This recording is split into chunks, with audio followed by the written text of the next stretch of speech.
Right, शानदार सा question है, मन लगा के पढ़िए इसको और बताइए इसका सोल्यूशन क्या है। आपने किया है तो जरूर आंसर दीजिए। निम्न में कौन सा कथन सत्य है? Which of the following statement is true? पढ़िए स्टेटमेंट को एक एक। क्या लिखा है? यदि ए एक धनात्मक पूर्णांक मतलब पॉजिटिव इंटीजर, इंटीजर तो समझ ही रहे हैं सब लोग, ए है कलेक्शन, 0 है, 1 है, 2 है, 3 है, स्वान प्लस इन्फिनाइट, -1 है, -2 है, -3 है, स्वान माइनस इन्फिनाइट। तो अगर हम लोग 0 को छोड़ करके 1 से प्रारंभ करें, they are the positive integers, ये सब की सब धनात्मक पूर्णांक है। तो उसने कहा कि रूट ए मतलब इनका जब हम वर्गमूल करेंगे अर्थात √1 करेंगे, √2 करेंगे, √3 करेंगे, तो ये सब जो नंबर्स हमें प्राप्त होंगे एक परिमेय संख्या है। परिमेय संख्या सब समझते हैं, रैशनल नंबर कहते हैं। एक ऐसी संख्या जो p/q के रूप में होती है, जहां पर आपको पता है कि p और q पूर्णांक हो, लेकिन एक बात ध्यान देना होता है q is not equal to 0 हो। अब जब हमने सबके सोल्यूशंस देखे तो देखो, चलो हम लोग समझ रहे हैं कि जैसे √1 का तो मान 1 होगा, √2 का मान 2 होगा, और आप समझ रहे हैं तो ये भी बता सकते हैं कि यह परिमेय नहीं क्या है, अपरिमेय है। इसके बारे में सोचिए, मैंने जब जब भी आपको अपरिमेय की डिफिनेशन दिया होगा कुछ ऐसे ही बताया होगा कि जो संख्या पूर्ण वर्ग नहीं है, जैसे कि 2 है, 3 है, 5 है, 6 है, 7 है, उनका अगर वर्गमूल आप जाएंगे निकालने के लिए तो वह संख्या एक अपरिमेय होती है। लेकिन आपने देखा होगा कि बीच में आपको 4 भी मिलेगा, एक तो मिला ही था, इसका वर्गमूल करने से आपको 2 प्राप्त होगा, मतलब आपको परिमेय मिलेगा। लेकिन अगर कह दें कि प्योरली परिमेय है तो गलत बात है। उसने कहा कि सत्य है, हमको डिफाइन करना जो करेक्ट हो। अब हमसे इसने कहा कि परिमेय है केवल, तो अगर हम परिमेय है तब हम केवल परिमेय की अगर हम बात करेंगे तो गलत हो जाएगा, क्योंकि परिमेय भी हो रही है और मोस्टली देख रहे हैं आप अपरिमेय हो रही है, तो यह स्टेटमेंट भाई गलत है, इसको आप लोग गलत काटिए, सही नहीं लिखा है इसने। दूसरे स्टेटमेंट की तरफ चलते हैं। क्या लिखा है देखिए, किसी अभाज्य संख्या, आप सब जानते हैं अभाज्य क्या होती है, जिसे हम अंग्रेजी में प्राइम नंबर कहते हैं। प्राइम नंबर, अभाज्य संख्या मतलब वह संख्या जिसके केवल 2 गुणनखंड हो। जो संख्या खुद से और 1 से कटे वही अभाज्य है, जिसकी शुरुआत किससे होती है? 2 से होती है। तो अगर हम 2 से प्रारंभ करें, 2 है, 3 है, 5 है, 7 है, 11 है, जिसके केवल 2 गुणनखंड है, यही प्राइम है। यही क्या है? प्राइम है। अब इसने कहा किसी अभाज्य संख्या का जो वर्गमूल होता है, स्क्वायर रूट जो होता है, एक परिमेय संख्या नहीं होता है। अभाज्य संख्या का वर्गमूल एक परिमेय संख्या नहीं होता है। अब इस स्टेटमेंट को देखिए, अगर जैसे जब जब हमने इसका वर्गमूल किया, कोई भी संख्या अभाज्य होगी तो वह किसी का पूर्ण वर्ग नहीं होगी। कोई भी संख्या अभाज्य होगी तो किसी से कटेगी नहीं, तो कहां से पूर्ण वर्ग होगी? तो निश्चित तौर पर जितनी भी अभाज्य संख्याएं होती हैं, 2 को छोड़ दो तो सब विषम भी होती हैं। फिलहाल उससे मतलब नहीं है, लेकिन हमें जान गए, समझ गए कि कोई भी अभाज्य संख्या जो प्राइम नंबर होगा वह पूर्ण वर्ग नहीं होगी। अगर वह पूर्ण वर्ग नहीं है तो किसी भी हालत में उसका वर्गमूल जो है एक परिमेय संख्या नहीं संभव होगा, हमेशा उसका वर्गमूल एक अपरिमेय संख्या होगा। क्या होगा? अपरिमेय। इसने हमसे लिखा भी है कि परिमेय संख्या नहीं होता है, मतलब अपरिमेय संख्या होता है। इनडायरेक्टली क्या कहना चाहता है कि अपरिमेय संख्या होता है, तो हम कहेंगे बिल्कुल सही बात है भाई, परिमेय तो फिलहाल नहीं ही होता है, अपरिमेय होता है। तो आप इस स्टेटमेंट को इनके हिसाब से सत्य बोलेंगे, करेक्ट बोलेंगे। बी ऑप्शन अगर आपने लगाया होगा तो मैं एकदम सही हूं कि आप लोग एकदम इस प्रश्न का सही उत्तर आप लोग बता रहे हैं। अगर आपको डाउट है तो आप कंफर्म करिए। मुझे एकदम श्योर है कि यहाँ पर इसका बी ऑप्शन ही राइट सोल्यूशन होगा, क्योंकि किसी भी प्राइम नंबर का जब हम वर्गमूल करेंगे हमेशा हमको एक अपरिमेय संख्या ही मिलेगी, मतलब परिमेय संख्या नहीं मिलेगी।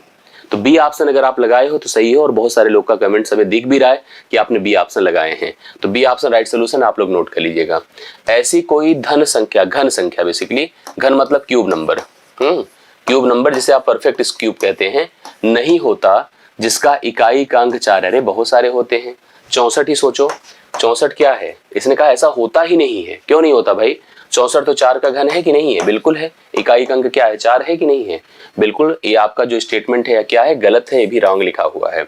अब इसके बारे में सोचिए, जैसे ये लिखा हुआ है, क्या लिखा है देखिएगा, पढ़िएगा। लिखा है √x⁻ है और यहाँ पर p है, मुझसे ये pth रूट है। बेसिकली आप इसको ऐसे पढ़िए, जो यहाँ पर लिखा स्टेटमेंट है, pth रूट आप x⁻ है, तो आप लिखेंगे x⁻, ये जो लगा है q रहने दीजिए, बटा p, मतलब q/p होना चाहिए, जबकि इसने p/q लिखा है, तो ये भी गलत लिखा है। तो बी ऑप्शन ही इस प्रश्न का राइट सोल्यूशन है। तो अगर आपने बी बताया है तो बी ऑप्शन इस प्रश्न के लिए राइट सोल्यूशन है, आप लोग मिला लीजिए। और आई होप आपको एक्सप्लेनेशन भी समझ में आया होगा। तो आप लोग अच्छे से इस प्रश्न को तैयार कर लीजिएगा। एक बढ़िया सा क्वेश्चन है, अच्छी वर्डिंग में आपको सब कुछ क्लियर किया, और विश्वास रखता हूं कि आपको चीजें समझ में आई होगी। दूसरे प्रश्न पर आइएगा। 100 के विषम भाजकों का योग सबको आना चाहिए। विषम भाजक मतलब ऑड फैक्टर ना, सम ऑफ ऑल द डिवीजर्स या ऑड डिवीजर्स ऑफ द 100। 100 के सभी विषम भाजकों का आपको योग बताना है। जब भी कभी ऐसा हो तो उस नंबर का आपको प्राइम फैक्टराइजेशन करना होगा। ये मैं जो लिख रहा हूँ मुझे भरोसा है कि आपको लिखने में दिक्कत नहीं होगी। 2 दूना 4, पंचे 20, पंचे 100 होगा। अब आपको अगर विषम भाजकों का योग करना है तो पहले इसका सहारा छोड़ दीजिए, इससे कोई लेना देना नहीं है आपका। 100 का अगर हमें मतलब सम भाजकों का अगर योग करना होता था तो हम 2 का सहारा लेते थे, मतलब सम इवन नंबर का सहारा लेते थे। यहाँ पे फिलहाल हमको विषम भाजकों का करना है तो इससे हमारा कोई मतलब नहीं है, हम केवल इसके पास जाएंगे जो 5 की पावर 2 है, मतलब जितने भी ऑड होंगे, फिलहाल इसमें एक ही है, उसकी पावर जो है अपने पास देखिए कितनी है, उसकी पावर कितनी बताएं, उसकी पावर यहाँ पर कितनी है 2 है। हम लोग को क्या करना है, इसके सभी फैक्टर्स लेने हैं। सभी फैक्टर्स मतलब 5 की पावर 0 लेना है, 5 की पावर 1 लेना है, 5 की पावर 2 लेना है, मतलब 0 से लेकर के 1 जहां तक मैक्सिमम पावर है वहां तक पहुंचिए। इसका मान 1 हुआ, इसका मान 5 हुआ, इसका मान 25 हुआ, 25 5 30 1 31 हुआ। राइट सोल्यूशन कितना हो जाएगा बताएं, 31 होगा। ऑप्शन नंबर सी है। Option number C 31 is the right solution. इस प्रश्न का करेक्ट हल आपके सामने है। ठीक, चलिए दूसरा प्रश्न डन होता है। आई होप आपको समझ में आया होगा। समभाजक भी पूछ सकता था, टोटल आप सभी गुणनखंडों का योगफल आपसे पूछा जा सकता था, तो सबके लिए आप लोग प्रिपेयर्ड रहिएगा। ये आपके पास एक इकाई का अंक बेस नंबर पूछा गया है, मतलब एक स्टेटमेंट आपको ऐसे दिया, देखिए 151 की पावर कितना है 98 है, 21 की पावर 29 है, 21 की पावर कितनी है 29 है, 166 की पावर 100 है, 166 की पावर 100 है, 205 की पावर कितना है 33 है, 35 है, 16 की पावर 4 है, प्लस 259 है। ध्यान से देखिएगा और इसका यूनिट डिजिट आप बताइए क्या होगा। ध्यान रखिएगा सारे नंबर पावर पर हैं, बेस एंड पावर पर हैं। एक ही नंबर केवल शांत और सिंपल वे में लिखा हुआ है, तो उसमें भी देखो बहुत प्रॉब्लम नहीं है। ऐसा नंबर देखिए जैसे इसके अंत में 1 है, तो ध्यान दीजिए इसके अंत में 0 हो, 1 हो, 5 हो, 6 हो, इसमें चाहे जो पावर लगी रहे कोई परिवर्तन नहीं होता, वही का वही रहेगा। मतलब यहाँ पर 1 रहेगा, इसका भी 1 रहेगा, इसका भी 6 रहेगा, इसका भी 5 रहेगा, इसका भी 6 रहेगा। तो यहाँ पर प्लस कर दे, माइनस कर दे, प्लस कर दे, माइनस कर दे, और यहाँ पर प्लस इसको क्या कर दे 9 कर दे। करेक्ट है, बस वो तो एज इट इज वैसे रहेगा।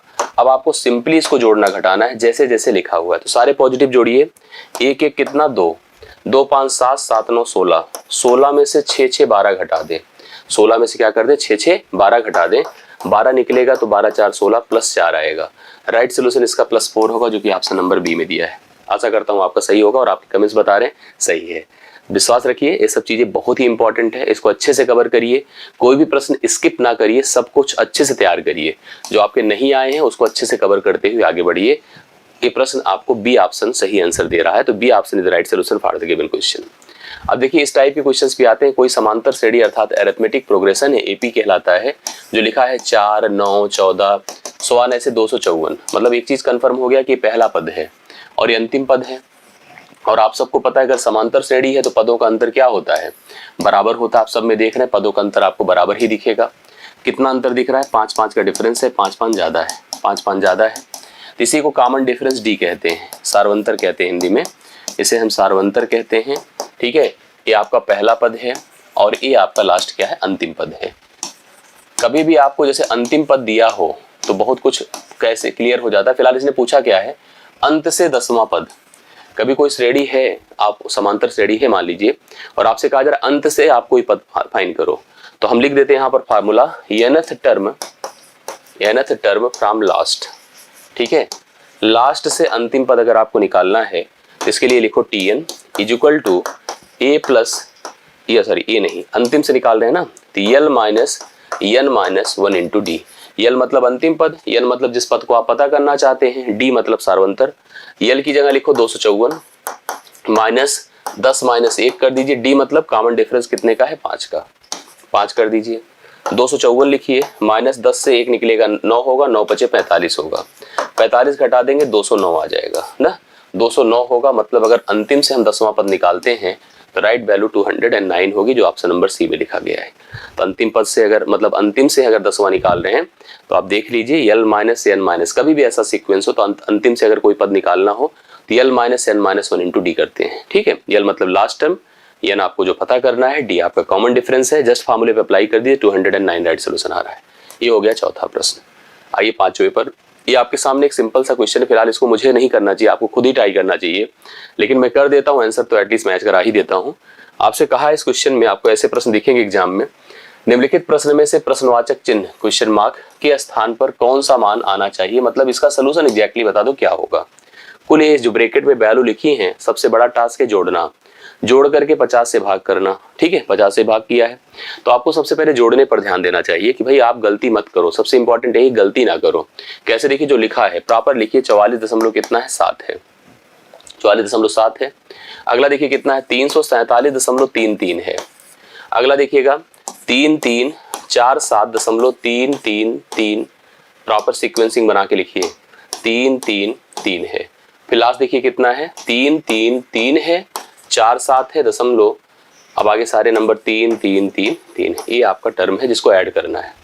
अब ऐड करेंगे तो कितना टर्म आएगा बताइए, फाइनली इसको जोड़ दें तो जोड़ने से देखिए कितना आ रहा है, ये 3 हुआ है, 3 3 6 हुआ, 3 3 6 3 9 हुआ, 9 7 16 की 6 हासिल 1 हुआ, 4 1 5 7 12, 12 7 19, 19 7 26 हुआ। ध्यान दीजिएगा मैंने इसको जोड़ा था तो 9 7 16 की 6 हासिल 1 हुआ, 7 3 21 4 25 1 26 की 6 हासिल 2 हुआ, 4 चौके 16, 16 2 18 की 8 हासिल 1 हुआ, 3 3 9 1 10 की 0 हासिल 1 हुआ, 3 3 6 3 9 1 10 हासिल 0 हासिल 1 हुआ, 3 3 6 1 7 हुआ, 3 हुआ। तो 37,086.6963 है, ये राइट सोल्यूशन। अब इसको कहा जा रहा है, देखो क्या है 37,086.6963 है, डिवाइड बाई कितना है 50 है, क्या है 50 है। 50 50 से इसको भाग करना है, अगर 50 से भाग करना है सबसे बढ़िया होता है कि आप इसको 2 से गुणा कर देते ना, इसको भी 2 से गुणा कर देते तो ज्यादा अच्छा हो जाता। 2 से गुणा करने पर और 100 से भाग करना आसान हो जाएगा, दशमलव लगाना भी सेट हो जाएगा। पहले 2 से गुणा कर देखिए कितना आ रहा है, 2 3 6, 2 छंगे 12 की 2 हासिल 1, 2 9 18 की 19 की 9 हासिल 1, 2 छंगे 12 13 की 3 हासिल 1, ठीक है, 13 की 3 हासिल 1। अब आप देखते जाइएगा, इसके बाद देखिए कैसे होगा। अभी देखिए 2 छंगे 12, 1 13 की 3 हासिल 1, 2 8 16, 16 1 17 की 7 हासिल 1, 0 0 1 हुआ, 2 7 14 की 4, 2 3 6 1 7।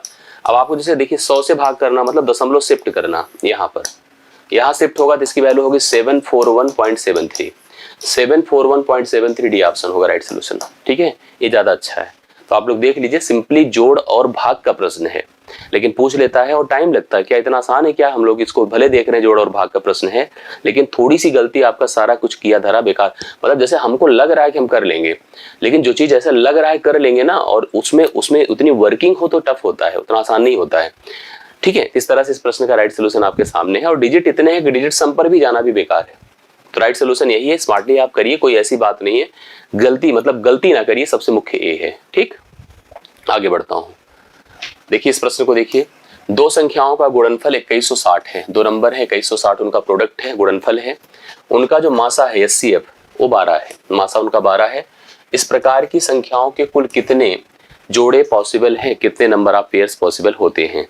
आप सबको पता है, जैसे लिखा है कि दो संख्या मान लो A और B थी, इनका प्रोडक्ट दिया है 2160 ना, इनका जो HCF है मासा वो कितना दिया बताएं, 12 है। HCF मासा 12 है। 12 जो मासा होता है ना, या जो भी नंबर HCF होता है, दी गई सभी संख्याओं को कंप्लीटली पूर्णतः डिवाइड करता है, उसमें एज ए फैक्टर जरूर अवेलेबल होता है। अगर मान लो हम पहली संख्या A ले रहे हैं तो उस A को हम 12A के फॉर्म में प्रेजेंट कर सकते हैं, मतलब इसका एक अनुपाती भाग A होगा। जैसे मान लो एक संख्या अगर 20 है और एक 25 है, और आप खुद ही सोच लो कि मासा कितना है, मासा इसका 5 है कि नहीं? हाँ बिल्कुल है। तो आप इसको प्रेजेंट कर सकते हैं 5 गुणे 4 के रूप में, इसको प्रेजेंट कर सकते हैं 5 गुणे 5 के रूप में, मतलब जो आपका मासा है देखिए दोनों में मल्टीप्लाइड है, दोनों में एज ए फैक्टर है, और ये टर्म इसके अनुपाती पद हो जाएंगे। इस हिसाब से इसको डिसाइड कर सकते हैं। मैंने कहा अगर मासा 12 है तो इस संख्या को 12A लिख सकते हैं और इस संख्या को 12B लिख सकते हैं, मतलब ये जो A और B हैं उस संख्या के अनुपात हैं। बराबर कितना दिया है, 216 नहीं, एक जीरो और है, 2160 है। अब आपको जैसे सबसे पहले अनुपाती पदों का प्रोडक्ट अर्थात AB पता करना है। इसके लिए पहले 12 से भाग करो, 12 1 के 12, 12 8 96 जीरो, फिर 12 से भाग करो, 12 15 हम में 180 होता है, मतलब AB का प्रोडक्ट 15 है, अर्थात अनुपाती पदों का गुणनफल क्या है, 15 है। आपको ऐसे जोड़े सोचना है जिनका गुणनफल 15 हो, ऐसे जोड़े सोचिए जिनका गुणनफल क्या हो, 15 हो। जैसे 1 का गुणा 15 से करिए तो 15 है, 1 का गुणा 15 से करिए तो 15 है, 3 का गुणा 5 से करिए तो 15 है। और कोई पॉसिबिलिटी हो बताइए? कभी कभी और पॉसिबिलिटी आती है, लेकिन सभी पॉसिबिलिटी में हमको ये तय करना होता है कि क्या कोई कॉमन टर्म तो नहीं जो दोनों को डिवाइड कर दे, नहीं। फिलहाल ये दोनों अपने सरलतम रूप में हैं, इनका HCF 1 है, इनको दोनों को एक पेयर के रूप में हम ले सकते हैं, मतलब ये दोनों नंबर पेयर के रूप में होंगे, अर्थात देखा जाए तो 2 pair is the right solution, मतलब दो जोड़े हैं संख्याओं के जिनका मासा 12 आएगा, जिनका गुणनफल 2160 आएगा। तो राइट सोल्यूशन यहाँ पर 2 पेयर लगाना है, जो कि ऑप्शन नंबर आपको बी में दिया गया है। तो ऑप्शन नंबर बी करेक्ट सम है और इस छठवें क्वेश्चन का राइट सोल्यूशन है।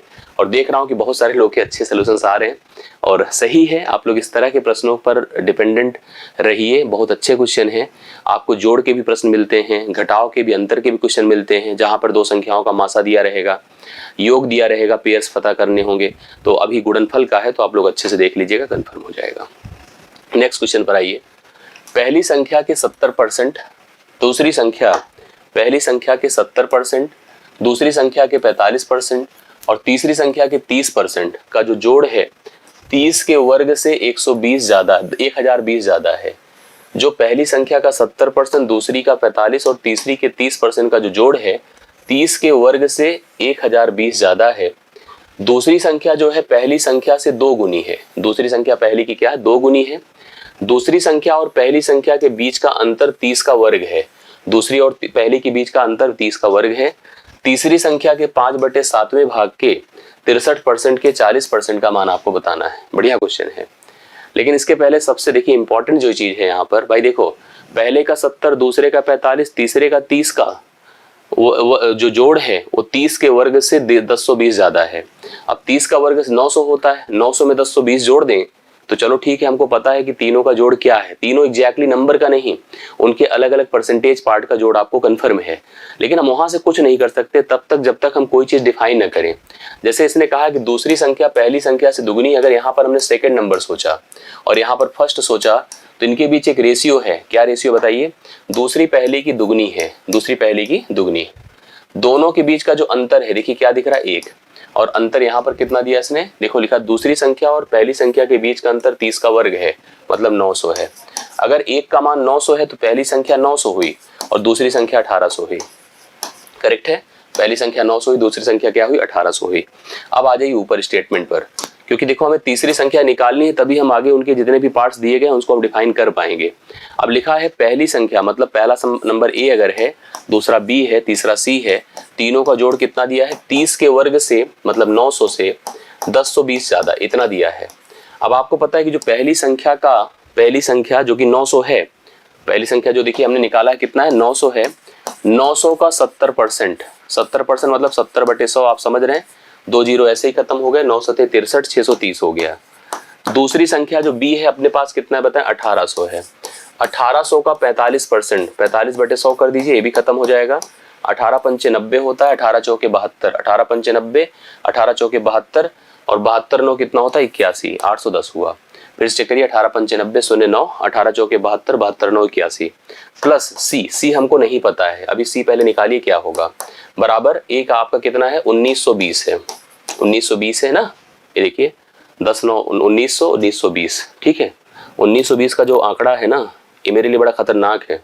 एक 1920 आपने सुना होगा, मूवी रही है, मैं बहुत पहले देखा था उसको, मैं बहुत डरा था, ठीक है।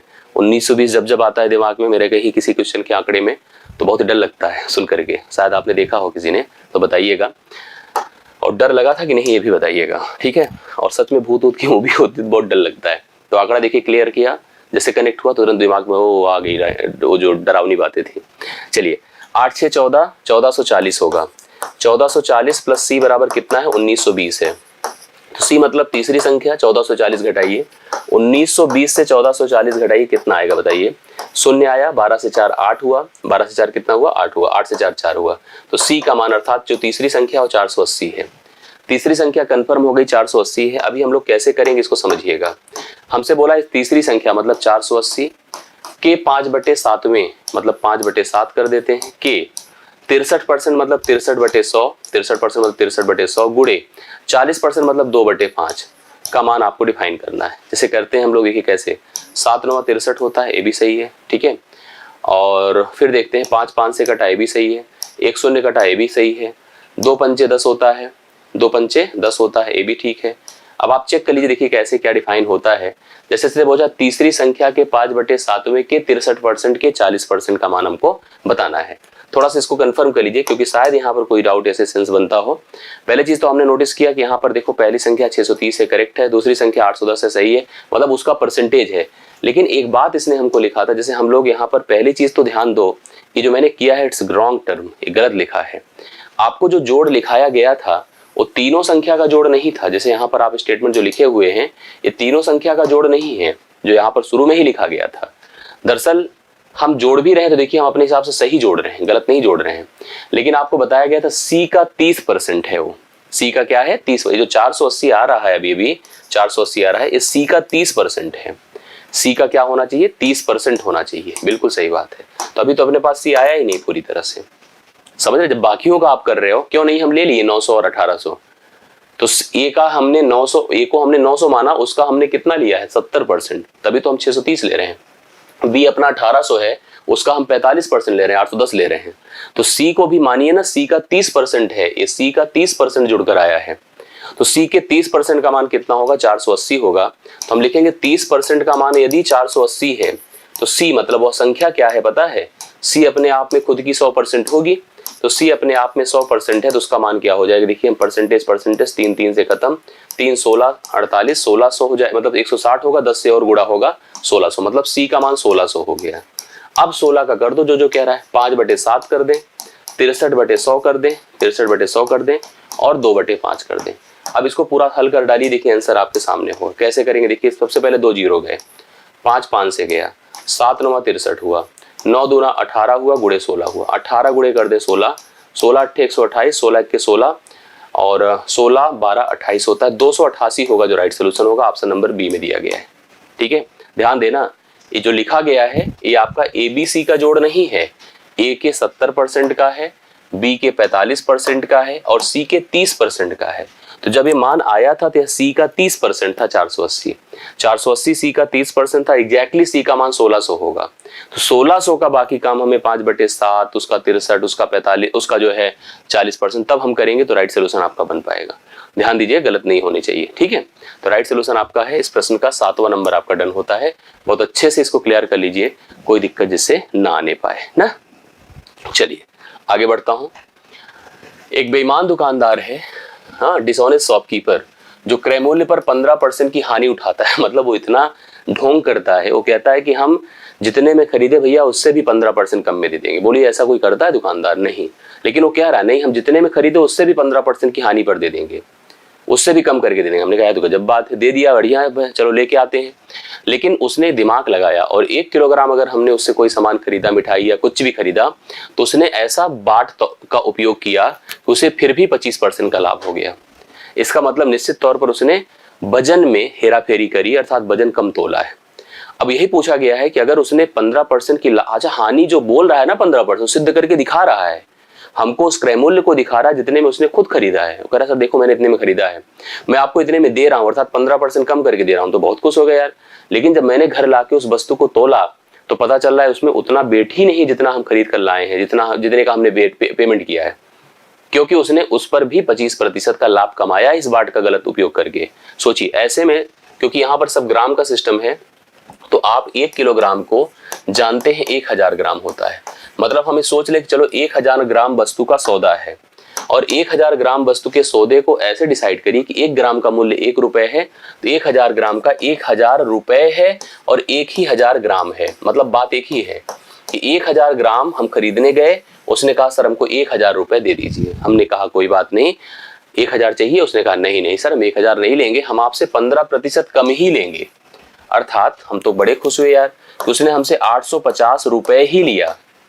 और 850 रुपए लिया मतलब मुझे लगा 850 रुपए लेने का मतलब क्या है, 1000 रुपए का सामान था और 850 ले रहा है। लेकिन उसने देखिए, अब आपको पता है कि 850 में ऐसे जनरली क्या होता भाई, 850 रुपए जनरल अगर आप दिए होते तो आपको 850 ही ग्राम सामान मिलना चाहिए था ना, क्योंकि मैंने 1 ग्राम का तो 1 रुपया माना है, तो 850 रुपए में 850 ग्राम मिलना चाहिए था। लेकिन दिया उसने 1000 ग्राम, हम तो खुश हो गए। लेकिन घर लाके जब हमने तौला तो पता चला कि जो है उसका वेट कम था। क्यों कम था? क्योंकि इतना ही पैसा उसने मुझसे लिया है, फिर भी 25% का लाभ कमाया है। तो 25% के इस लाभ को थोड़ा प्रेजेंट करो ऐसे 1/4, अर्थात उसने 4 की वस्तु को हमको कितने में दिया है, 5 में दिया है। जिस सामान को उसने 4 में खरीदा था उसको हमें 5 में दिया है। 5 से डिवाइड करिए, 17 × 5 = 70, 17 × 4 = 68, 680 ग्राम सामान दिया उसने मुझे। सोचो कितना उसने बेईमानी करी है। एक तो कहा कि हम आपको क्रय मूल्य से 15% कम में दे रहे हैं, चलो हम ले लिए विश्वास करके, लेके आए, पैसा भी हमने उसको उतना दिया 850 ग्राम जितना उसने मुझसे कहा था, लेकिन ओवरऑल जब मैंने कैलकुलेशन किया तो पता चला कि वह सामान जो था वह 25% के लाभ पर उसने बेचा है, अर्थात उसने वो पूरा सामान दिया ही नहीं मुझे 1 किलोग्राम, वो तो केवल 680 ग्राम सामान दे रहा है। अगर इतना भी दिया होता तो हम संतुष्ट रहते, क्योंकि आखिरकार उसको नुकसान ना होता, 850 ग्राम लेकर आते। लेकिन लिया तो उसने मुझसे 850 रुपए, बट उसने सामान कितने का दिया, 680 वाला सामान दिया है, इसलिए उसे 25% का लाभ हुआ है। 680 ग्राम सामान उसने वजन में तौला है। सी ऑप्शन 8वें प्रश्न का होता है, आप सभी लोग नोट करिएगा। ठीक है, इस प्रश्न का राइट सोल्यूशन है सी ऑप्शन 680 ग्राम, जो कि ऑप्शन नंबर सी में दिया है। और देखिए बहुत सारे लोग सही कर रहे हैं, और सही से करिए, ऐसे प्रश्न आपको मिलते हैं परीक्षा में, तो आप लोग अच्छे से इसको कन्फर्म करिए और आगे बढ़िए। ये आया भिन्न का, इसको आरोही मतलब असेंडिंग अर्थात छोटे से बड़े क्रम में लिखना है। छोटे से बड़े क्रम में मतलब बढ़ते क्रम में। कैसे क्रम में, बढ़ते क्रम में आपको इसको प्रेजेंट करना है। बढ़ते क्रम में देखिए कोई कैसे प्रेजेंट होता है, इसको थोड़ा समझिए। ऐसे देखिए, आपके पास जो नंबर्स दिए गए हैं, अगर सारे सोचिए, जैसे हम 3/12 को सोचे, 7/6 को देखिए और बाकी सबको कंपेयर करिए, तो आपको ये 7/6 थोड़ा अलग लगेगा। अलग इसलिए लगेगा क्योंकि यह जो भिन्न है इसका अंश ज्यादा है, हर कम है। जो 7/6 है वही एक फ्रैक्शन है जो ग्रेटर देन 1 है, क्योंकि अंश ज्यादा है, हर कम है, तो यह भिन्न सबसे बड़ा होगा, इसमें सबसे बड़ा होगा। अगर हम बढ़ते क्रम में लिखेंगे तो 7/6 सबसे अंत में होना चाहिए। तो 7/6 अंत में कहाँ है, केवल यहाँ है और यहाँ है, बाकी कहीं नहीं है। तो 2 ऑप्शन तो ऐसे ही खत्म हो जाते हैं। अब हमको तुलना 7/6 को लेके करना ही नहीं, क्योंकि वो तो अंत में चला ही गया, उसको छोड़ ही दीजिए दिमाग से, वो आएगा ही आएगा। बाकियों को कर डालिए। 3/12 है, 5/18 है और 11/24 है। चलिए 7/6 को वहीं रहने दीजिए जहां पड़ा है लास्ट में। अब इनमें डिसाइड करो कि कौन छोटा है, कौन बड़ा है, कौन पहले रहेगा, कौन बाद में रहेगा। इसके लिए देखिए एक सिस्टम मैं आपको समझाता हूँ, ध्यान से सोचिएगा। देखो ऐसे जब भिन्न होते हैं तो या तो हम अंश चेक करते हैं, अंश अगर ज्यादा है, अंश बराबर है, या तो हर चेक करते हैं, हर बराबर है, तो उसी हिसाब से कंपेयर किया जाता है। मैंने इसके पहले भी सेशन में आपको ये चीज समझाई है। लेकिन अगर ना तो अंश हर बराबर, मतलब अंश हर दोनों बराबर ना हो, तो उनके बीच का डिफरेंस देखकर डिसाइड किया जाता है। डिफरेंस भी अगर बराबर है तो भी चल जाता है, लेकिन यहाँ डिफरेंस भी बराबर नहीं है, तो आपको यहाँ पर किसी एक को बराबर करना पड़ता है, चाहे हर को चाहे अंश को। अगर आप हर को बराबर करोगे तो यह 24 तियां 72, 18 चौके 72, 12 छंगे 72, मतलब आप इसको 6 से गुणा कर दो, इसको 4 से कर दो, इसको 3 से कर दो, सबके हर बराबर हो गए। यही काम सेम टू सेम ऊपर करेंगे तो 3 छंगे 18 होगा, 4 से गुणा करेंगे 4 पंचे 20 होगा, ठीक है। और 11 को 3 से गुणा करेंगे 11 तियां 33 होगा, मतलब ये 18 हुआ, ये 20 हुआ और ये 33 हुआ। तो निश्चित तौर पर यह 3/12 सबसे छोटा है, इससे बड़ा है 5/18, इससे बड़ा है 11/24 और फाइनली वो तो सबसे बड़ा था ही 7/6। तो अगर इस फ्लो में कहीं लिखा है, देखो लिखने को ऐसे लिखा है, लेकिन यह ग्रेटर मतलब यह आपका ये व्यवस्था ही गलत लिखा है। आप सोचो यह गलत लिखा है, ठीक है। आपको ये लिखना चाहिए 3/12 से बड़ा, 5/18 से बड़ा, 11/24 से बड़ा, 7/6। आपको बी ऑप्शन इस प्रश्न के लिए राइट सोल्यूशन के रूप में लेना है। तो 9वें प्रश्न का करेक्ट सोल्यूशन है बी ऑप्शन। प्लीज नोट करें और सही आंसर अपना चयनित करें, ठीक है। कंफर्म हो गया, सब लोग कंफर्म करते चलिए, क्लियर करते जाइए। अब आते हैं हम लोग यहाँ पर 10वें नंबर पर। 10वां क्वेश्चन देखिएगा। जब एक स्वेटर पर 20% की छूट दी जाती है, एक स्वेटर खरीदने जाइए मार्केट में, दुकानदार ने कहा सर 20% का छूट चल रहा है। बाद में मैंने गुप्त सूत्रों में पता किया उसे 28% का लाभ हुआ। 28% का क्या हो रहा है, लाभ हो रहा है।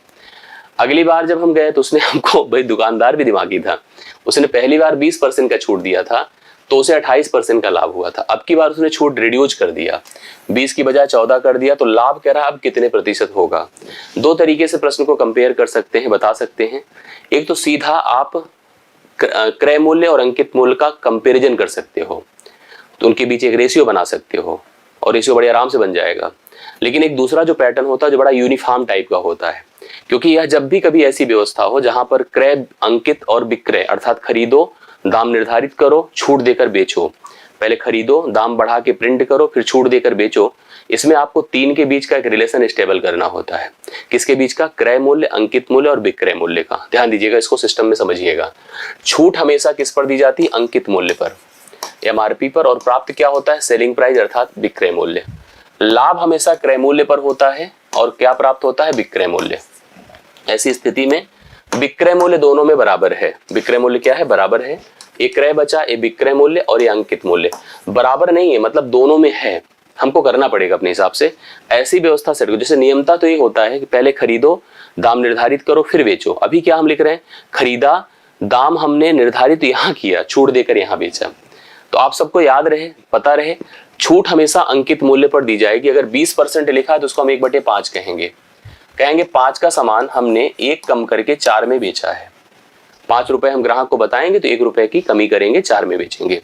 28% का लाभ मतलब 4 सते 28, 4 25 हम में 100, मतलब 25 रुपए में खरीदा हूं तो 7 रुपए बढ़ा करके 32 रुपए ग्राहक से लिया हूं। ये है स्थिति। अब ऐसी स्थिति में हमारे पास जो बीच में है, दोनों में उसको बराबर करना हमारी जिम्मेदारी है। अर्थात इसको हम बराबर कैसे करेंगे, इसको 8 से गुणा कर दें, ऑटोमेटिकली बराबर हुआ। इसको 8 से किया तो इसको भी 8 से करना चाहिए। अर्थात सिचुएशन ये है कि 25 में आपने खरीदा था, ग्राहक को बोला 40, 8 पंचे 40 और बेचा कितने में, 32 में। छूट किस पर दी जाती है, छूट हमेशा अंकित मूल्य पर दी जाती है। कह रहा छूट का परसेंटेज अगर 14 हो, छूट का परसेंटेज क्या हो, 14 हो, तो 14% ही क्या होता है बताइए, 2 सते 14, 2 50 बार 100। अब जो अपना 40 है, 40 पर अगर मैं 7/50 लगा दूं, 7/50 लगा दूं तो देखिए क्या होगा, 0 0, 7 चौके 28 है, 28/5 है, 5 छंगे 30 है, सॉरी 5 पचे 25 है, 5 पचे क्या है, 25 है, 5 छंगे 30 है, 5.6 कम होगा। 5 कम होना मतलब 35 हो जाना, 0.6 और कम होना तो 34.4। अगर एक प्रकार से आपने इसमें 14% की छूट कर दी, 14% की क्या कर दिया, छूट कर दिया, तो इसका जो मूल्य होगा, 5 कम हुआ तो 35, 34 दशमलव कितना हो जाएगा, 4 हो जाएगा।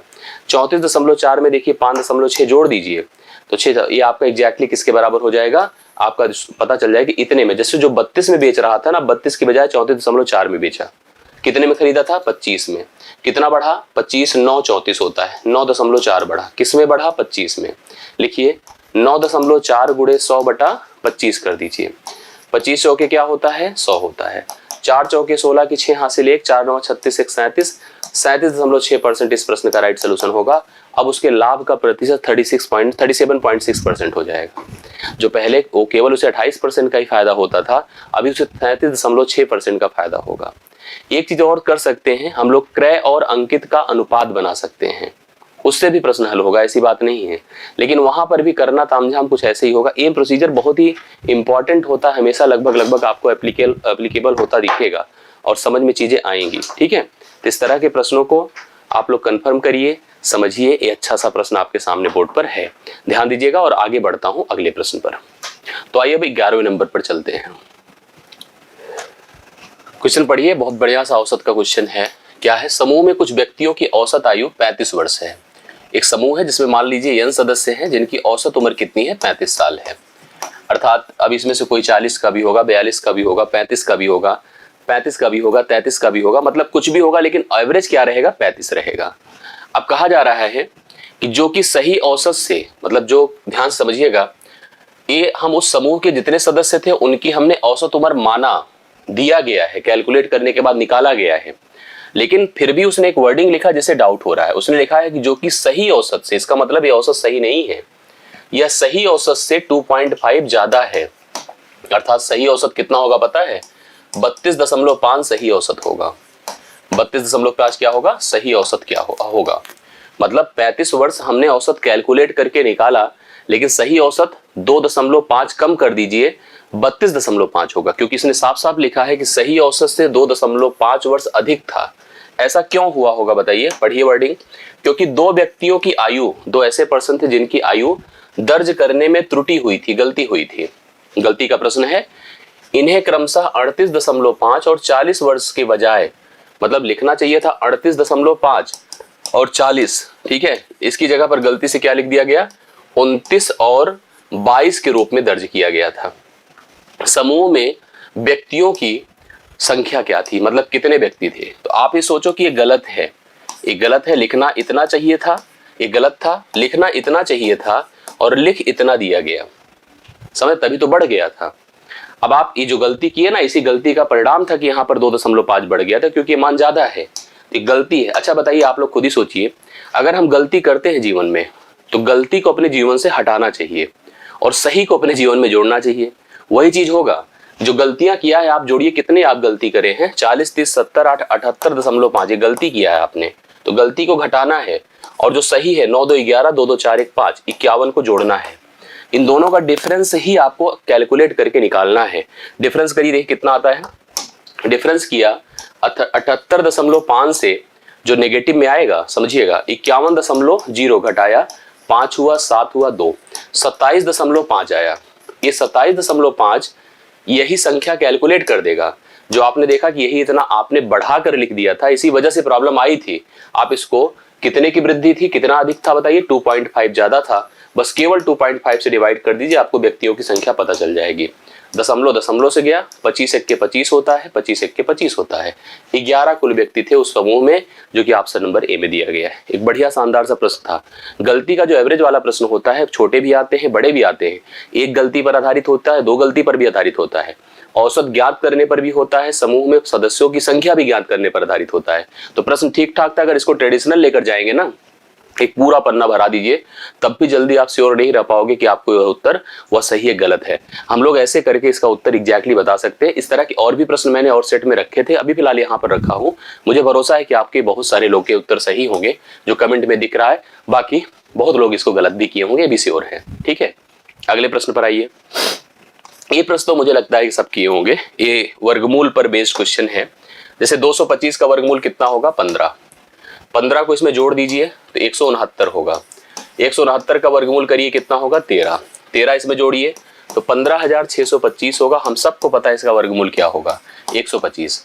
या वैसे भी 125 का वर्ग होता है 5 की पावर 2 25, 5 की पावर 3 125, 5 की पावर 4 625, 5 की पावर 5 3125 और 5 की पावर 6 करिए तो ये 15,625 होगा। तो उसी हिसाब से प्रश्न सेट हुआ है। तो 125 का वर्ग है, 125 का वर्ग है। इस प्रश्न के लिए राइट सोल्यूशन है, आप नोट करिए। 12वें प्रश्न का करेक्ट हल आपका ऑप्शन नंबर डी में दिया हुआ है। क्लियर हुआ? आइए बढ़ते हैं, 13वें पर चलते हैं।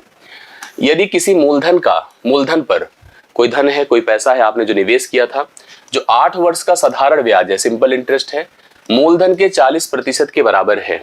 मूलधन के 40% के बराबर होने का मतलब क्या है, समझिए कि 40% मतलब क्या होता है, 40% मतलब 2/5 होता है।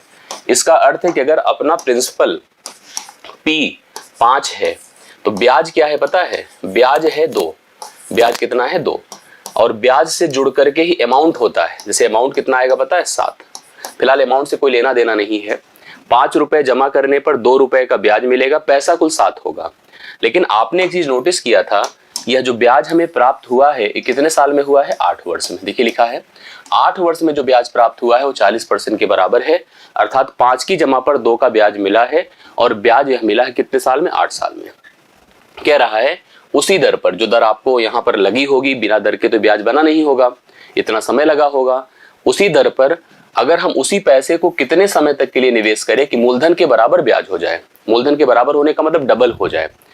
डबल कोई तब होता है जब उतना ही ऐड होता है। जैसे आपके पास अगर 100 रुपए है, मुझे डबल करना उसको, तो 100 ही और दूं तभी तो डबल होगा। तो उतना ही ब्याज, मतलब जितना धन है उतना ही ब्याज अगर हमको चाहिए, हमको यही ब्याज चाहिए, तो हमें कितना समय देना होगा। तो आप सोचो कि अगर आपको 2 रुपए का ब्याज मिला है 8 साल में, तो आप खुद ही सोच लीजिए 5 रुपए का ब्याज मिलेगा कितने साल में। 2 चौके 8, 4 पंचे 20 वर्ष लग जाएगा टोटल।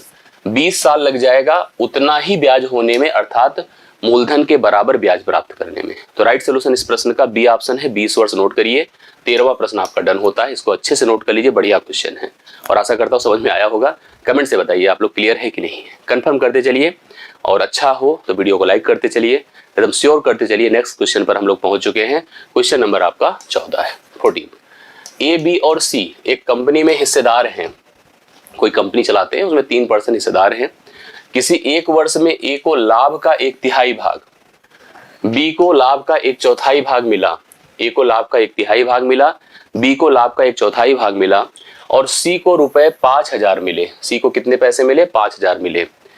ए को लाभ के फलस्वरूप कितने रुपए प्राप्त हुए, मतलब लाभ में ए का हिस्सा क्या था। कभी भी कोई धन, कोई निवेश, कोई कंप्लीट वैल्यू हमेशा 1 होती है। उस 1 का हिस्सा देखिए कैसे बटा।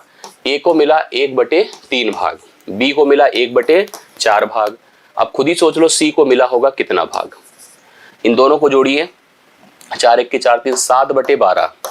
जोड़ने पर कितना आ रहा, 7/12। 1 से घटा दीजिए तो सी का हिस्सा 5/12 हो जाएगा। 1 से घटेगा, 12 से 7 का डिफरेंस 5 होता है, 5/12। इस 5/12 का ही मान 5000 है, मतलब टोटल कितना पैसा मिला है सी को, 5000 मिला था। अब आपसे अगर हमको ये कहना है, जैसे 5/12 का मान तो आ गया, मुझसे अगर कोई पूछता कि कुल निवेश क्या था, ठीक है, या कुल लाभ क्या था, लाभ के फलस्वरूप मिला है ना, तो कुल लाभ क्या था, तो इसको भी पता कर सकते थे। 500 बार होता, 1000 बार होता, 1000 को 12 से गुणा कर दे, कुल 12000 था। 12000 का लाभ, देखिए यही तो लिखा था, लाभ का 1/3, तो मतलब कुल लाभ आपका 12000 था। इस लाभ 12000 में जैसे इसका हिस्सा अगर हम सोचा जाता कि टोटल तीनों को लाभ कितना मिलता, तो 12000 मिलता। इस 12000 का 1/3 पैसा ही तो एक को मिला है, तो 1/3 गुणे 12000 कर दीजिए। 12000 करेंगे तो 3 चौके 12 अर्थात 4000 रुपए यहाँ पर ए का लाभांश है, जो कि ऑप्शन नंबर बी में दिया गया है। आप सभी लोग उतार ले, बी ऑप्शन 4000 रुपए ए का लाभांश है। ठीक है, यह क्वेश्चन नंबर 14 है आपका। ऑप्शन नंबर कितना है, ऑप्शन नंबर बी है। 4000 राइट सोल्यूशन है, आप लोग अच्छे से नोट कर लीजिए। अब आइए नेक्स्ट क्वेश्चन पर। ये देखिए बड़ा अच्छा सा कम क्वेश्चन है, लिखा है 58% बोल रहा हूँ, 58 फैक्टोरियल प्लस 59 फैक्टोरियल के अंत में शून्यों की संख्या बता दो क्या होगी। देखिए फैक्टोरियल का अर्थ क्या होता है, जैसे लिखा है अगर 5 का फैक्टोरियल, तो 5 का फैक्टोरियल मतलब 5 गुणे 4 गुणे 3 गुणे 2 गुणे 1 ये है। ठीक है, अब अगर हमसे पूछा जाए कि इसके अंत में, इस प्रोडक्ट के अंत में, इस प्रसार के अंत में कुल कितने जीरो आएंगे, तो जीरो हमेशा 10 की अवेलेबिलिटी पर डिपेंड करते हैं। जितनी बार 10 अवेलेबल होगा उतने ही जीरो आएंगे। 10 हमेशा 5 और 2 के जोड़ों पर निर्भर करते हैं कि 5 और 2 के जितने जोड़े होंगे उतनी ही बार आपके 10 आएंगे और उतनी ही बार शून्य आएगा। और अगर कभी ऐसा प्रसार हो तो उसमें हम सब समझते हैं कि 2 की अवेलेबिलिटी कम होती है और 2 की अवेलेबिलिटी ज्यादा होती है, 5 की कम होती है। जोड़े हमेशा कम अवेलेबल टर्म पर डिपेंड करते हैं, जो कम बार उपलब्ध है उतने ही जोड़े बनेंगे। तो अगर हमको ऐसा कभी कोई प्रसार दिखे तो हम इसमें पता करते हैं कि 5 कितनी बार आया है। 5 के आने से ही कंफर्म हो पाता है कि नंबर ऑफ पेयर क्या बनेगा। जैसे हमसे कोई पूछे कि अगर मान लो 15 फैक्टोरियल दिया हूं, बताइए इसके अंत में कितने जीरो आएंगे, तो मैंने इस 15 को 5 से भाग किया, 3 बार गया। अब फिर 3 क्योंकि भाजक से छोटा है तो अभी भाग देने की जरूरत नहीं है, 3 जीरो आएंगे। ऐसे अगर मान लो यहाँ पर मान लीजिए 47 होता, 47 का फैक्टोरियल में पूछता या कोई पूछता कि इसके अंत में कितने जीरो होंगे, तो आप कहते 47/5 है, 9 बार गया, 9 को फिर 5 से भाग करिए, 1 बार हुआ, अब तो जाएगा नहीं, तो 9 1 10 10 जीरो आया। ठीक है, अब इसी तरह देखिए जैसे ये 2 टर्म है, दोनों जुड़े टर्म है, ऐसा नहीं कि यहाँ पर दोनों अलग अलग है, दोनों जुड़े टर्म हैं। अब जुड़े जब 2 पद जब जुड़ते हैं, जैसे मान लीजिए मैं आपसे कहूं कि 10 है और 100 है, अब आपसे मैं पूछूं कि इसके अंत में कितने जीरो हैं, तो आप कहोगे सर इसके अंत में जो जीरो होगा वो मिनिमम पर डिपेंडेंट होगा। जोड़िए तो 110 आएगा ना, अंत में जीरो कितना आया, 1 आया। तो जो कम बार उपलब्ध है उसी पर निर्भर करता है जोड़ने पर। ये तो श्योर है कि इसके पास कम आएगा, इसके पास ज्यादा आएगा, लेकिन एक डाउट होता है ऐसे प्रश्नों में, और उस डाउट को मैं चाहता हूं कि दूर कर लीजिए, कंफर्म कर लीजिए, थोड़ा समझिए कि उसका सिस्टम क्या है। जैसे कभी ऐसा प्रश्न आया तो आप ये देख रहे हैं, जैसे लिखा है, ध्यान समझिएगा, ये 58 फैक्टोरियल है, 59 फैक्टोरियल है। अब जैसे मान लीजिए मैंने लिखा है 5 फैक्टोरियल, तो 5 फैक्टोरियल आप सबको पता है 5 गुणे 4 गुणे 3 गुणे 2 गुणे 1 होता है। तो मैं चाहूं तो इसको लिख सकता हूं 5 गुणे 4 फैक्टोरियल लिख सकता हूं। उसी तरह से ये 58 फैक्टोरियल रहने दीजिए, आप इसको लिख सकते हैं 59 इंटू 58 फैक्टोरियल लिख सकते हैं कि नहीं, यस। 58 अगर फैक्टोरियल हम कॉमन कर लें तो यहां बचेगा 1 प्लस यहां बचेगा 59। अब यहां 58 फैक्टोरियल है और यहां गुणे 60 है। 2 पद जब मल्टीप्लाई होते हैं तो दोनों के अंत के जीरो जुड़ जाते हैं। बहुत लोग गलती करेंगे, इसमें 58 का फैक्टोरियल निकालेंगे और उसके अंत में देखिए मैं आपको कंफर्म कर रहा हूं कैसे जीरो नहीं बताएंगे। अब आप बताओ इसके अंत में कितने जीरो हैं। मैंने 58 को लिया और 5 से किया भाग, 11 पचे 55, 11 को लिया 5 से किया भाग, 5 दूना 10, 11 दो कितना आया बताएं, 13। तो 13 आया है ऑप्शन में। बहुत सारे लोग 13 लगाएंगे और लगाए भी हैं आप लोग, तो 13 लगाने वाले गलत मान लीजिए, आपका गलत है। क्यों गलत है, क्योंकि इसमें भी एक जीरो, इसमें 13 जीरो हुआ इसके अंत में, और इसके अंत में कितने जीरो है, 1 जीरो है। जैसे मान लीजिए मैं आपको कहूं कि 10 है गुणे 100 है, बोलिए अब कितने जीरो आएंगे प्रोडक्ट करने पर, 3 आएंगे, क्योंकि इसके पास 1 जीरो, इसके पास 2 जीरो, जुड़कर 3 जीरो। ठीक है, 1000 होगा ना 3 जीरो, ऐसे इसमें 13 और 1 मिलकर के 14 जीरो आएगा। ऐसे प्रश्नों में डाउट होता है, बहुत सारे लोग गलती करते हैं। ऑप्शन नंबर अगर बी आपने लगाया तो आपका सही होगा, 13 वाले गलत काट लीजिएगा अपना। ठीक है, 13 गलत है, तो राइट सोल्यूशन इसका क्या है, बी ऑप्शन है। 14 इस प्रश्न के लिए राइट सोल्यूशन है। आप सभी लोग ध्यान से देखिएगा तो 15वां आपका क्लियर हो जाएगा। अब आगे बढ़ते हैं और पहुंचते हैं 16 पर। कोई दुकानदार 840 किलोग्राम चावल खरीदता है। सबसे पहले उसने 840 किलोग्राम चावल खरीदा, ठीक है, इसका कुछ हिस्सा, कुछ पार्ट, अब पार्ट हमको कंफर्म नहीं कितना पार्ट, 25% के लाभ पर, कुछ पार्ट उसने क्या किया 25% के लाभ पर, जबकि शेष जो बचा भाग उसको 10% की हानि पर बेच देता है। इस प्रकार उसे पूरे सौदे में 15% का लाभ होता है। हमसे पूछा गया 10% की हानि पर बेची गई चावल की मात्रा क्या थी, कितना भाग उसने, कितना किलोग्राम चावल उसने 10% की हानि पर बेचा था।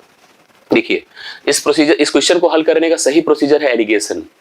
आप सोचो कि मान लो पूरे चावल मतलब 840 को मान लीजिए उसने 25% के लाभ पर बेचा था, तो उसे 25% का लाभ अर्थात 125 प्राप्त हुआ।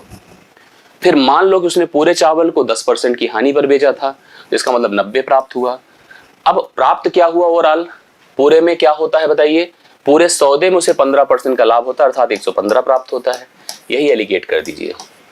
एलिगेशन में आपको दोनों अलग अलग भाग, ये देखो कौन सा भाग है, ये 25% का लाभ वाला भाग है, और ये कौन सा भाग है, ये 10% की हानि वाला भाग है। क्लियर? इससे दोनों भागों के हमें रेशियो पता चल जाएगा, अनुपात, और टोटल मात्रा जब है तो फिर बाकी डिस्ट्रीब्यूशन में कोई समस्या ही नहीं है।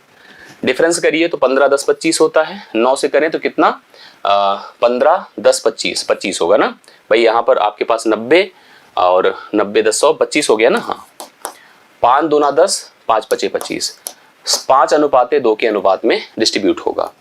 अब 5:2 के अनुपात में डिस्ट्रीब्यूट हुआ तो टोटल मात्रा कितनी 840, अनुपाती पदों को जोड़े 5 2 कितना होता है 7, 7 बराबर कर दो 840, और निकालना क्या है, जो 10% की हानि पर बेचा था उसका भाग कितना है 2, 7 से डिवाइड करें 12 7 84, 140 हुआ, 120 हुआ, 12 दूना 24, 240 किलोग्राम है। Option number B right solution है। 240 किलोग्राम 16वां प्रश्न आप लोग नोट कर लीजिएगा। जो इस प्रश्न का करेक्ट हल है 240 किलोग्राम, आप नोट कर सकते हैं, कंफर्म कर सकते हैं। क्लियर? तो चलिए बी ऑप्शन आप लोग डन करिए और अगले प्रश्न पर आइए। एक ईंट है, एक ईंट की माप कितनी है 24, 12 और 8 सेंटीमीटर है।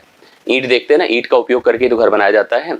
ईंट की माप है 24 सेंटीमीटर, 12 सेंटीमीटर और 8 सेंटीमीटर है।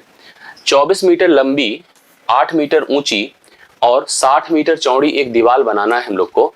इसके लिए कितने ईंटों की आवश्यकता होगी, जबकि जैसे आप जिस घर में बैठे हैं आप उसमें मतलब जिस दीवार का उपयोग आपके घर को बनाने में किया गया है, बता सकते हो कि जैसे हम लोग जैसे घर बनवाने के लिए जब प्रयास करते हैं तो मिस्त्री से पूछते हैं, भले ही अनपढ़ होता है, पूछते कितनी ईंट मंगा लें, तो कहता है 4 मंगा लो, 3 टाली मंगा लो, ऐसे मंगा लो।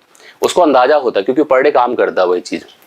हम लोग काउंट करके भी बता सकते हैं कि इस दीवार में कितनी ईंटें लगेंगी, अगर उसकी लेंथ ब्रेथ और हाइट एग्जैक्टली पता है, और ईंट का डायमेंशन भी हमको क्लियर है कि ईंट का मेजरमेंट, भाई ईंट का शेप भी तो क्यूबाइट के फॉर्म में होता है, हमको क्लियर हो तो हम बता सकते हैं कितनी ईंटें इस दीवार को बनाने में लगेगी। अच्छा एक चीज और होता है, दीवार को बनाने में केवल ईंटें ही नहीं लगती हैं, मसाला, गारा, सीमेंट ये सब भी तो लगता है। तो यह चीज दिया है कि आपको जो दीवार बनानी है उसका जो मेजरमेंट 24 है, 8 है और 60 है। 24 मीटर लंबी है, 8 ऊंची है और 60 मीटर चौड़ी है। लेकिन ध्यान दीजिएगा 10% भाग में सीमेंट लगा है। जब 10% भाग में सीमेंट लगा है तो प्योर ईंट कितना जगह लगा होगा बताइए, अर्थात पूरी दीवार का 1/10 भाग तो सीमेंट में है। 1/10 भाग अगर सीमेंट है तो 9/10 भाग ईंट है।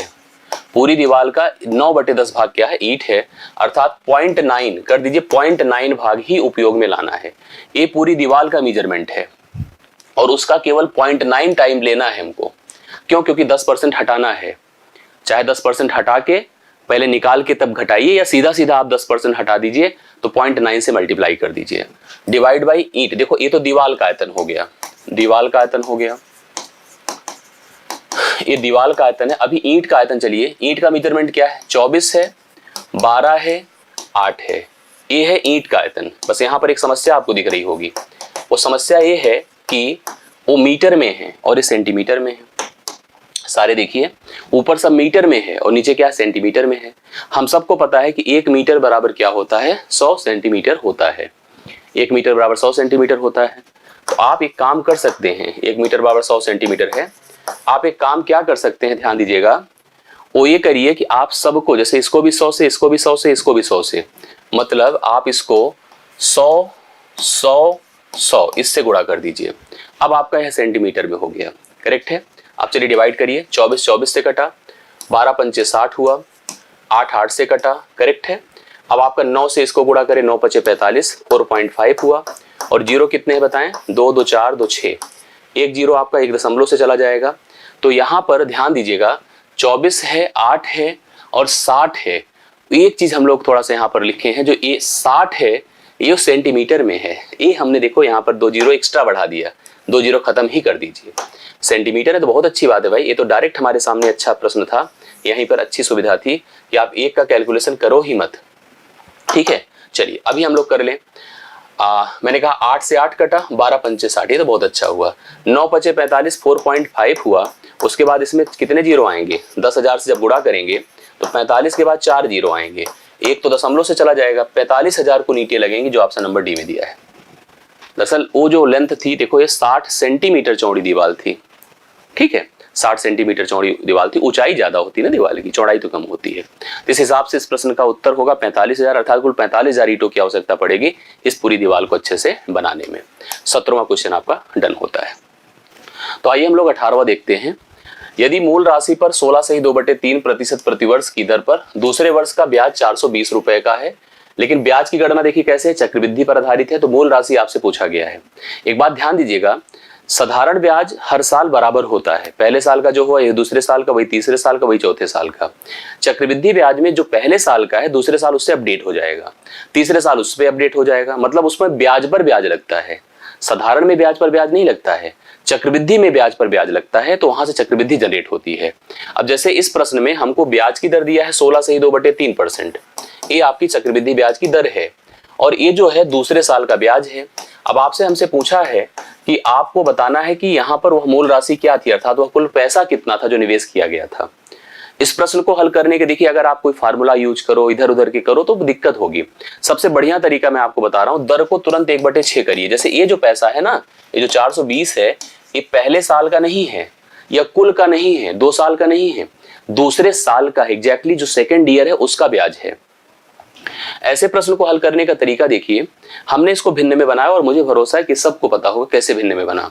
अब क्योंकि दूसरे साल की बात है, 2 साल का कैलकुलेशन है, 3 साल का भी हो सकता है, कभी 4 साल का भी हो सकता है, तो आप इस जो नीचे का मान है उसका वर्ग कर दो। वर्ग करोगे तो कितना आया, 36। वर्ग ही क्यों किया मैंने बताया, क्योंकि दूसरे साल की बात, यही आप प्रिंसिपल मान लो, यही आपका धन हो गया। मतलब मानो कि मूलधन है, हमने क्या माना, इसको मूलधन माना। अब मूलधन अगर माना तो आप चलिए लिखिए पहले साल, फर्स्ट ईयर, आपका मूलधन कितना है, 36। 36 गुणे 1/6 करिए, यही 1/6 दर करिए, तो पहले साल का ब्याज कितना हुआ पता है, 6। दूसरे साल चलिए, दूसरे साल अगर साधारण होता तो 6 ही आता, बट अगर चक्रवृद्धि है ना, इस पर फिर 1/6 लगाइए, कितना होगा, 1। तो दूसरे साल का ब्याज कितना मिलेगा, 7। पहले साल का ब्याज 6 है तो दूसरे साल का ब्याज कितना है, 7 है। अब आपको पता चला कि यहां पर दूसरे साल का ब्याज अगर 7 है तो मूलधन बताओ कितना है, 60 है, 36 है। मूलधन कितना है, 36 है। अगर मान लो दूसरे साल का ब्याज 420 है तो बताइए मूलधन कितना होगा, बन गया ना तुलना, 7 छंगे 42, 60 कर दें, 60 को इससे गुणा कर दें, कितना हो जाएगा, 0, 6 6 के 36, 6 3 18 3 21, 2160 होगा, जो ऑप्शन नंबर डी में दिया गया है। Option number D 2160 right solution है। 18 नंबर आप लोग नोट कर लीजिएगा, क्लियर है। तो 18 नंबर 2160 कंफर्म आंसर आपके सामने है, डी ऑप्शन नोट करिए, एकदम सही आंसर है।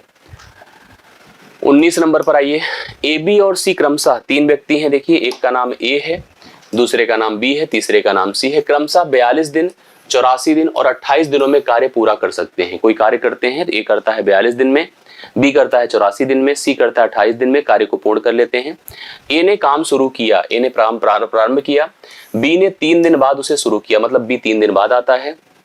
और यदि शुरुआत से 5 दिन बाद, मतलब जब प्रारंभ हुआ था उसके 5 दिन बाद सी उसके साथ जुड़ गया, सी भी जुड़ गया, ए ने कार्य पूरा होने तक कितने दिनों के लिए काम किया था, मतलब ए ने प्रारंभ से अंत तक कितने दिनों तक काम किया था, मतलब एक तरह से जितने दिन। अच्छा, यहीं पर एक वर्ड और कह सकता था कि कुल कार्य कितने दिनों में समाप्त हुआ, ये भी कह सकता था।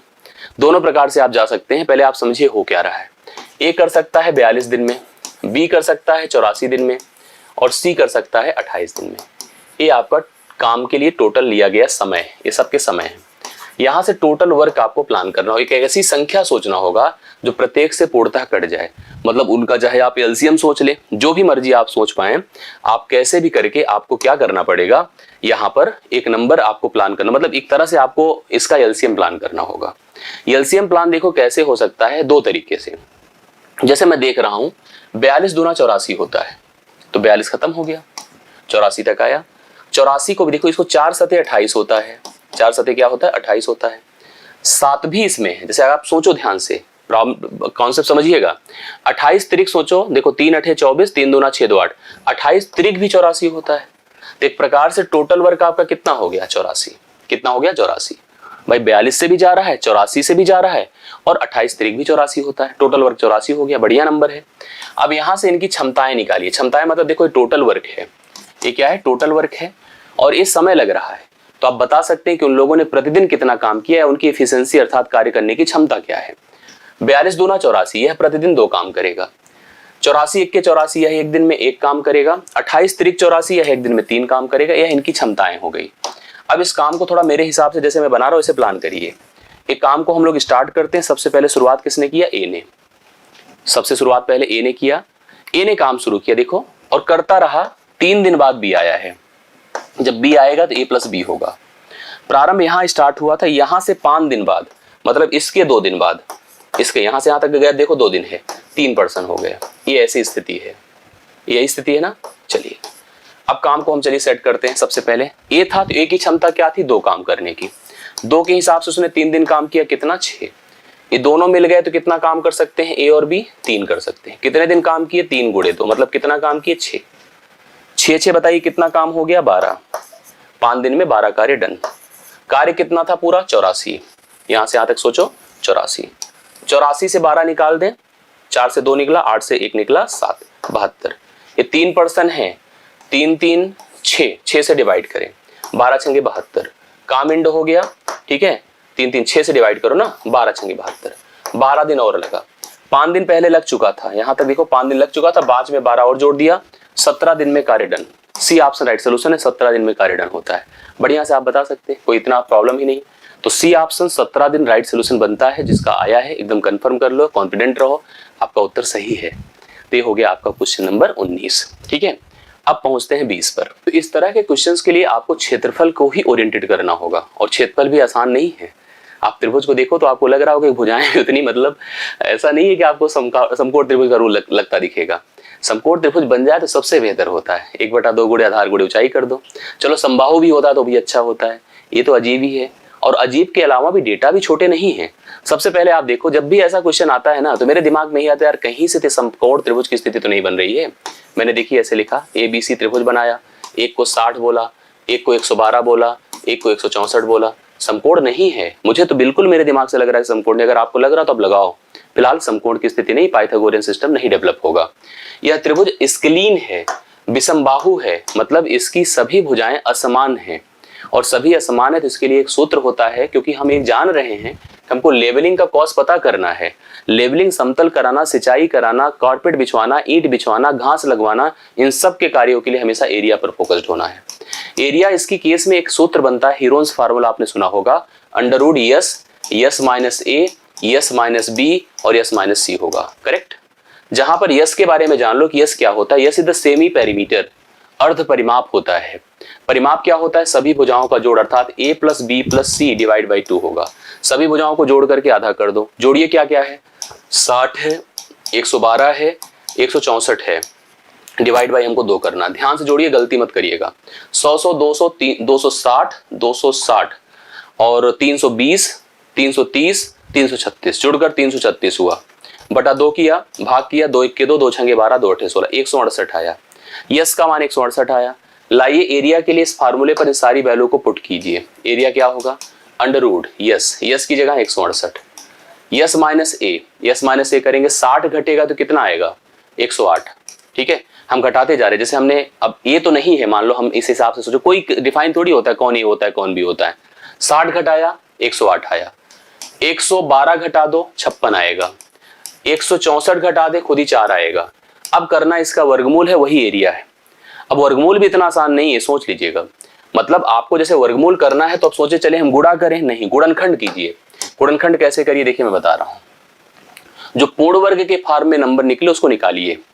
जो पूर्ण वर्ग के फॉर्म में नंबर निकले उसको निकालिए। बिल्कुल, कैसे निकलेगा देखिए। इसको अगर सोचें तो वो 24 सत्ते होगा, 24 सत्ते होगा।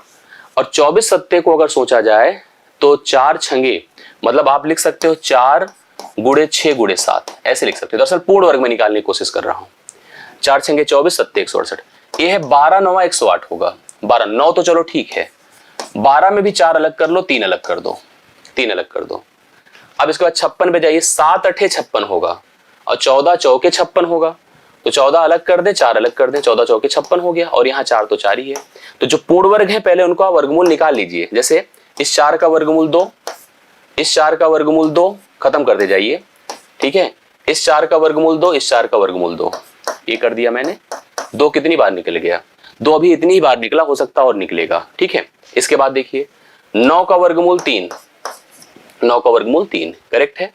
यहाँ एक 3 है और यहाँ भी एक 3 है, 3 गुणे 2 है, एक 3 और आ जाएगा, 3 एक और आया, ये भी खत्म, ये भी खत्म, करेक्ट है। अब देखो अपने पास क्या क्या बचा है। जैसे इसको 7 दूना 14 आप कहेंगे तो एक 7 भी चलाया, ये देखो ये भी 7 खत्म और ये भी 7 खत्म। यहाँ एक 2 बचा है और यहाँ एक 2 बचा है, तो कुल मिला के अभी एक 2 और आया। अब इसका गुणा कर दें, यही वर्गमूल है। मैं सही कर रहा हूं ना? देख लेना कहीं गलती हो तो भाई बता दीजिएगा आप सभी लोग। 2 दूना 4 दूना 8 दूना 16 दूना 32 है, 32 गुणे 9 कर दीजिए, गुणे 7 कर दें। 9 दूना 18 है, 9 त्रिक 27 है, 27 एक 28 है, गुणे 7 कर दें। 7 8 56 है, 7 8 56, 56 5 56 5 61, एक हासिल 6, 7 दूना 14 26, 2016 मीटर स्क्वायर यही क्षेत्रफल है। मैं अपने हिसाब से सही किया हूं भाई। अब 2016 आ गया है, इसको कितने से गुणा करना है पता है? 8.5 से, गुणे 8.5 कर दीजिए। 8.5 से जब गुणा करेंगे, जीरो भी लगा है, आप इसको फाइनली मल्टीप्लाई करो, देखो कितना आता है। अब देखो जैसे 8.5 से जब मैं इसको गुणा करूंगा, 8.8 है बेसिकली, 8 से गुणा करके उसके आधे को भी आप देख सकते हैं, डिफाइन कर सकते हैं कि इसका आंसर कितना होगा। जब मैंने 2016 को, ठीक है, 2016 को मैंने 8.5 से गुणा किया तो अपना आंसर 17,136 आएगा। जोड़ के गुणा करके देखिए, 17,100 कितना हो जाएगा? 36 होगा। जो ऑप्शन नंबर आपको कहां पर दिया है? बी ऑप्शन में दिया है। अगर आपने लगाया तो एकदम सही है। इस प्रश्न मतलब यहां पर टोटल लागत, टोटल लेबलिंग का कॉस्ट 17,136 है। राइट सोल्यूशन बी ऑप्शन है। 20वां क्वेश्चन डन होता है, कंफर्म। अब आइए आगे बढ़ते हैं, चलते हैं डीआई के कुछ क्वेश्चन है, इनको देखिएगा। ये भी शानदार सा प्रश्न है। लाइन डायग्राम आपके सामने बोर्ड पर अवेलेबल होगा। निम्नलिखित लाइन ग्राफ को ध्यान से पढ़ें और दिए गए प्रश्नों का उत्तर दें। निम्नलिखित लाइन विभिन्न दिनों में 3 कंपनी है, एक ओला है, सुना होगा आपने, उबर सुना होगा, मीरो मैंने नहीं सुना, शायद आपने सुना हो। जाने वाले यात्रियों की संख्या हजारों में दर्शाते हैं। यात्रियों की संख्या देखिए किसमें दिया? हजारों में। सोमवार, मंगल, बुधवार, गुरुवार, शुक्रवार, शनिवार, अलग अलग के हिसाब से देखिए ओला का यह स्ट्रक्चर है, उबर का यह है, मीरू का यह है, और उस हिसाब से संख्या को दर्शाया गया है। जैसे मैं देख कर पा रहा हूं यहाँ पर सोमवार को कैसे कितने हजार यात्री यात्रा करते हैं ओला से, उबर से या मीरू से, तो आप उसी के हिसाब से प्रश्न है। कह रहा बुधवार को, तो हमारा दिमाग बुधवार पर गया। उबर है, उबर कहां पर है? ये है लाल वाला, ये उबर है। कि यात्रियों की संख्या रविवार को तीनों, रविवार गए ए हैं, रविवार को तीनों 24 है, 35 है, 55 है, 50 30 80 90 20 110 114।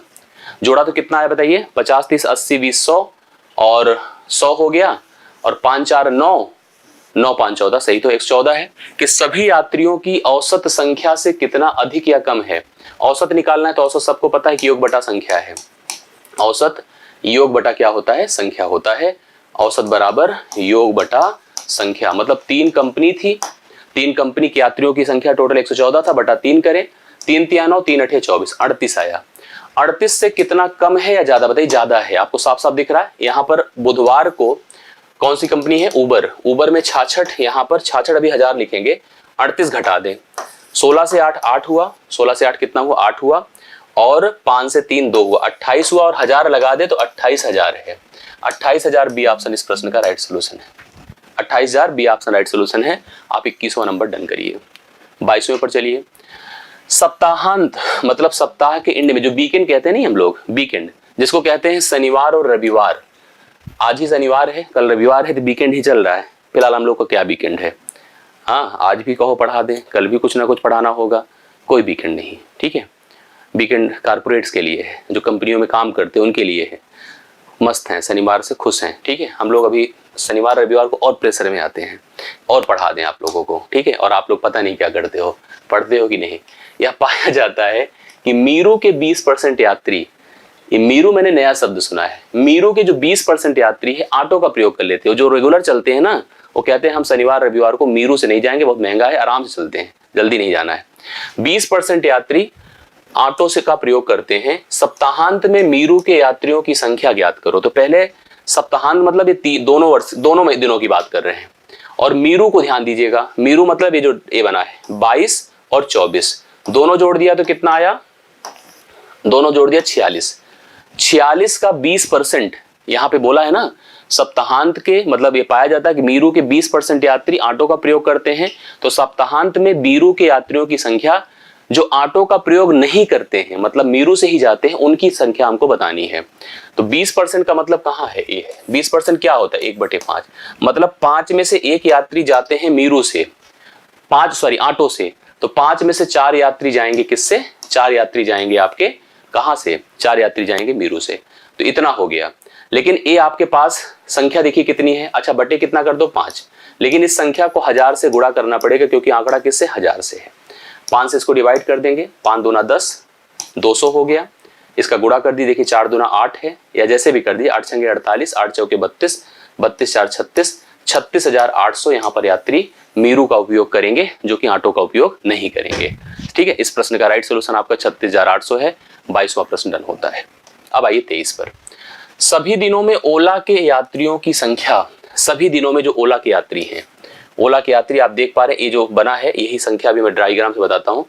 सभी दिनों में ओला के यात्रियों की संख्या ओला के यात्रियों की औसत संख्या से कितने दिन अधिक हैं। तो इसके लिए हमें किसी भी हालत में ओला के जितने यात्री हैं उसका हमें औसत निकालना ही पड़ेगा। ये सभी हैं, तो ओला की बात करिए, ओला के सभी यात्री की संख्या का जोड़ देखिए। मैं जोड़ के बताता हूं कि जोड़ करके ही औसत निकलेगा ना, क्योंकि हमको औसत करना है। पहले औसत देखिए, औसत से कितने दिन अधिक है वही डिफाइन करेंगे। पहले औसत निकालिए, जैसे 55 है 40 है, मैं 50 40 90 90 70 160 160 60 220 220 70 290 290 70 360 360 60 420 420 किया। 420 के बाद देखिए 5 है, 5 8 13 है, 13 4 17 है, 17 2 19 है, 19 2 21 है, 21 जोड़ दिया तो 441 हो गया। डिवाइड बाई 3 3 6 1 7 दिन है, 7 छंगे 42 और 7 त्रिक 21, 63 आ रहा है औसत। 63 से कितने दिन अधिक है, देखिए 62 अधिक है नहीं, हाँ 70 अधिक है, 1 दिन हो गया। 72 भी ज्यादा है, 64 भी ज्यादा है, 78 भी ज्यादा है। ठीक है, कितने दिन हो गए भाई, 1 2 3 4 हो गए, बाकी 4 दिन है ना। 70 ज्यादा है, 72 ज्यादा है, 64 ज्यादा है, 68 ज्यादा है। 63 से 40 खत्म कर दो, 55 खत्म कर दो, 3 दिन है। 4 दिन ऐसा है जो कि औसत से ज्यादा है, 4 दिन औसत से अधिक यात्री ओला से सफर करते हैं। करेक्ट। चलिए 24 नंबर देखिएगा। मंगलवार को उबर के यात्रियों की संख्या, मंगलवार को उबर के यात्रियों की संख्या शनिवार को ओला के यात्रियों की संख्या से कितना प्रतिशत अधिक या कम है। तो हम चलते हैं सबसे पहले मंगलवार। उबर, उबर क्या है, उबर कहां पर है, ए है लाल कलर वाला, ए है उबर। यात्रियों की संख्या शनिवार को, शनिवार चले चले, ओला के, ओला मतलब काले कलर का जो था अभी किया था, कितना ज्यादा है। जैसे यह 48 है और यह कितना है 40 है ना, कितना प्रतिशत ज्यादा है बताइए। इसके थोड़ा और आसान कर सकते हैं, जैसे 8 छंगे 48 है, 8 पंचे 40 है, 5 से 6 कितना ज्यादा होता है, 1 ज्यादा, किससे 5 से, 1 गुणे 100/5 कर दें, 20% ज्यादा है। कितना ज्यादा है, 20% ज्यादा है, जो ऑप्शन नंबर डी में दिया है। ध्यान दिया ना, मंगलवार को जो आपके उबर के यात्री थे वो शनिवार के ओला के यात्रियों से 20% ज्यादा थे। ध्यान दीजिएगा। लास्ट इसका पार्ट होगा, ध्यान से देखिएगा। यदि रविवार को बारिश हो गई, रविवार को क्या हो गई, बारिश हो गई, जिसके कारण जो तीनों कंपनियां थी ओला उबर मीरू के जो 16.67 मतलब 1/6 कह दीजिए, ठीक है, यात्री अपने पिकअप स्थान पर देरी से पहुंचे, जहां से वो गाड़ियां उनको रिसीव करती तो वहां पर देरी से पहुंचे, तो उन यात्रियों की संख्या ज्ञात करो जो समय पर अपने पिकअप स्थान पर पहुंच गए थे। ठीक है, समय पर अपने स्थान पर पहुंच गए थे। अब बात हम रविवार की करने जा रहे हैं। ठीक है, जैसे एक प्रश्न अभी नहीं किया था कि कुछ दिन, जैसे एक था ना शनिवार को वहां पर था जो सप्ताहांत में ना कुछ लोग ऑटो का उपयोग करते थे, उसी आधार पर था, और जो है उसी हिसाब से हम लोग इसको डिसाइड कर रहे हैं। आप ध्यान से देखिए, तीनों को जोड़िए, जोड़ी कितना है 50 30, और रविवार की बात कर रहे हैं 50 30 80 90 हो गया, 90 20 114 हो गया। करेक्ट है 114। यहां पर ध्यान दीजिए, रविवार को 16.67% यात्री अपने पिकअप स्थान पर देरी से पहुंचे, तो उन यात्रियों की संख्या ज्ञात करें जो समय पर अपने पिकअप स्थान पर पहुंच गए। मतलब अगर 6 में 1 यात्री देरी से पहुंचे हैं तो 5 यात्री समय से पहुंचे हैं। 5 बटे क्या कर दे 6, 6 से डिवाइड करें, 6 के 6 होता है, 6 5 11, 6 9 54, 19 पचे 95, 95 के बाद 1000 लगा दीजिए। इस प्रश्न का राइट सोल्यूशन डी ऑप्शन है।